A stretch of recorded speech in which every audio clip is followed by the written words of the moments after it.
You've been making green bean casserole wrong this entire time. Stop using this. I'm gonna show you how to make the best homemade green bean casserole. Last year during Thanksgiving, Sabrina's sister made one of the best green bean casseroles that I've ever had. Don't tell Sabrina I said that, but it was absolutely delicious. I asked her what made this so damn good, and she told me that everything was homemade. So I picked her brain, got the recipe, and that's exactly what we're gonna share with you today. The first thing we wanna do is get our green beans nice and tender. For that, we're gonna fill our pot up around 3/4 of the way. And then we're gonna turn our heat onto high. We want this to get to a boil.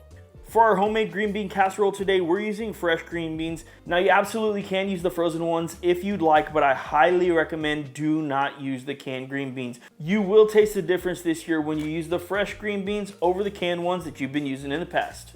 Now that we've got our water to a boil, we're gonna start with a large pinch of salt. And we're just gonna add our green beans. Just make sure the water doesn't overflow. We're gonna let our green beans boil for exactly 10 minutes. We do want them nice and tender.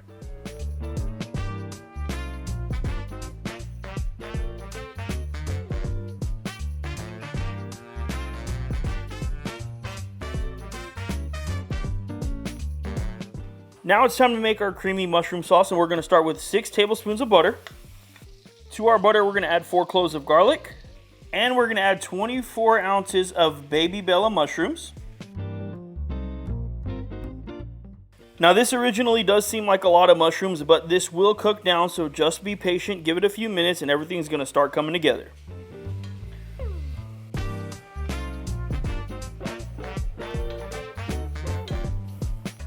Now with these mushrooms, you do want to make sure that they're finely chopped. Don't worry, the full recipe will be in the description below. After right at 6 minutes of stirring our mushrooms constantly, I'm gonna add 6 tablespoons of all-purpose flour, and we're gonna start mixing that right away. What we're trying to do here is form a roux. So the butter that we were using earlier and this flour is gonna allow us to do that.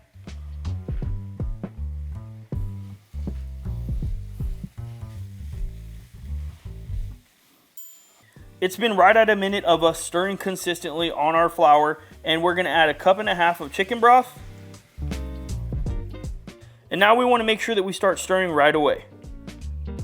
This is gonna start thickening quickly, so what we're trying to accomplish is getting lumps out of our roux before we add the rest of our chicken broth. About 30 seconds in, we're gonna add the rest of our chicken broth and 1 cup of heavy cream. And now we're gonna turn our heat up to a medium so this comes to a light bubble. We're gonna stir everything consistently. Once everything starts to lightly bubble, you do want to start stirring again just to make sure that nothing starts sticking.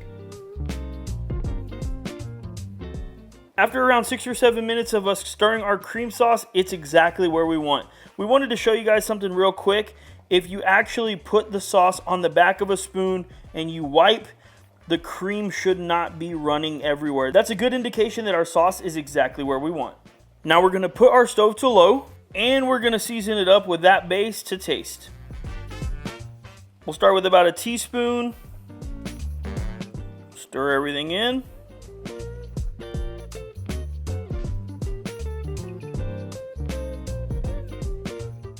Now we're gonna go ahead and turn off our heat. By the end of it, we did end up adding around 3 teaspoons of that base. Don't forget, you definitely wanna do this to taste. You might want more or less, it's completely up to you. And now for our crispy onions, and possibly the most important part of this recipe. I can remember back to taking that first bite and being able to tell that these were fresh fried onions, and that's exactly what we're gonna do today. In my bowl, I have 2 large yellow onions, a 1/2 cup of all-purpose flour, and a 1/4 cup of panko breadcrumbs. We're gonna mix these together. And then we're just gonna pour it all over our onions. And then we're just gonna toss the onions in our flour and panko mixture. And then we'll drop about a handful at a time into some 350-degree oil. Now this is meant to make these onions extra crispy. We do not want onion rings, but we do want these extra crispy. I'm gonna move them around a little bit just to make sure they're not stuck together.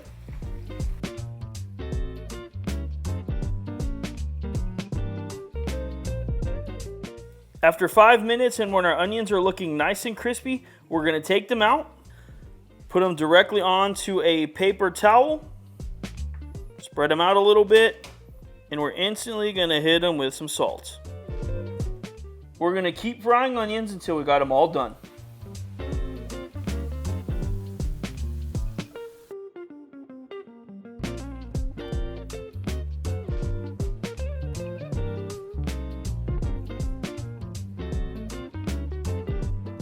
Now we're gonna get our green beans and our cream sauce mixed together in a casserole dish. Now at this point, if you wanted to do this step and cook this tomorrow, that's completely fine. You will just wanna make sure to refrigerate this once you're done with this step.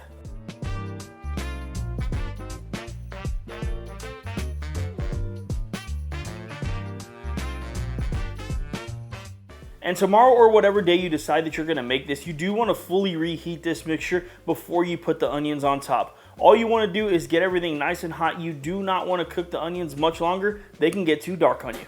Now all we're gonna do is sprinkle our crispy onions all over top.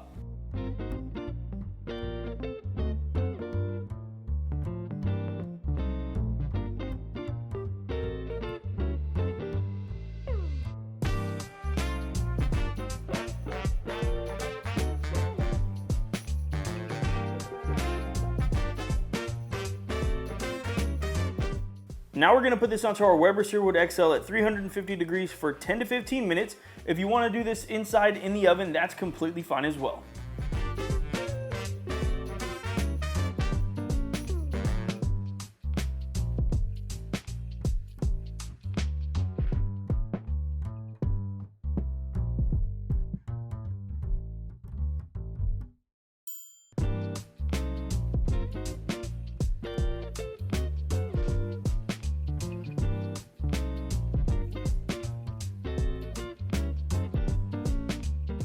Now's a great time to remind you guys that if you liked the video that you saw today, go ahead and subscribe to the channel. We put out a brand new video every single week, and of course, now it's time to take a bite.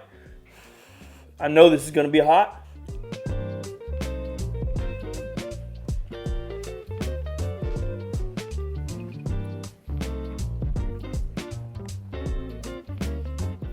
And that is so incredible.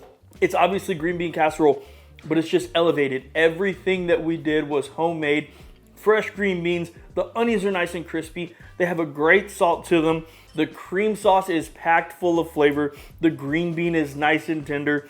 There's a reason that this is one of the most popular Thanksgiving side dishes of all time. As always, we really appreciate you guys tuning into this video. Thanks, and we'll see you on the next one.